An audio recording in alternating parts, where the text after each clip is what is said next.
Hello everyone, welcome to my channel. In this channel, I document my self-learning in concrete construction step by step. Bienvenue dans ma chaîne, bienvenue chez Gwedmatech. Gwedmatech est une chaîne de challenge autodidacte et le premier challenge que j'ai décidé de mettre en place ici, c'est d'apprendre les calculs béton en autonomie. Alors si vous voulez en savoir un petit peu plus sur la chaîne, je vous renvoie dans la première vidéo de 2026 dans laquelle je mets en perspective l'organisation de la chaîne. Maintenant que j'ai fait le tour, on peut passer à la suite. Let's go!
In this chapter, I learned that formwork play a key role in concrete construction.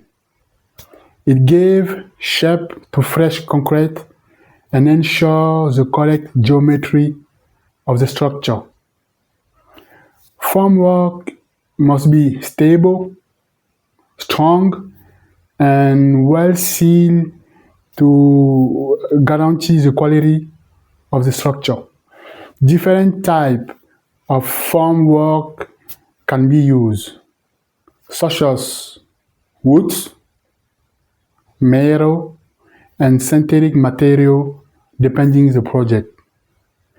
Proper preparation before concreting is also essential to avoid defect. Release help prevent the concrete from sticking to the formwork and improve the final surface. In the end, good formwork practice is essential for both durability and appearance of concrete structure. Donc voilà, comme je le disais, un petit passage en anglais, parce que voilà, la langue anglaise est, comme je le disais, essentielle. Voilà, dans le monde en tout cas dans le monde moderne. Donc voilà, petit à petit, je mets un peu d'anglais, voilà, histoire de retrouver voilà le niveau que j'avais auparavant. Donc, ce que j'ai appris cette semaine, que l'importance du coffrage dans la réalisation des ouvrages en béton. j'ai appris que le béton à l'état frais a tendance à prendre la forme, en tout cas du coffrage dans lequel il est coulé. Voilà. Donc, et ça, j'avais déjà parlé de ça auparavant, que le béton, voilà, il est malléable. Voilà, donc il prend la forme qu'on lui donne en fonction du type de coffrage. Et j'ai également j'ai également appris que le coffrage doit répondre à des exigences techniques, notamment en termes de rigidité. Et donc le coffrage doit être suffisamment rigide pour donc résister à la pression que le béton frais va exercer sur lui, et être également assez rigide pour résister aux vibrations. Et donc ce même coffrage doit également rester stable pour respecter les dimensions prévues et garantir la précision de l'ouvrage. Ensuite, j'ai également vu les différents types de coffrage. Alors, notamment les coffrages en bois, faciles à travailler, qui permettent donc de réaliser des formes variées ou complexes. On a également les coffrages métalliques, beaucoup plus robustes et qui sont souvent utilisés dans la réalisation d'éléments répétitifs comme les voiles, les planchers et les poteaux.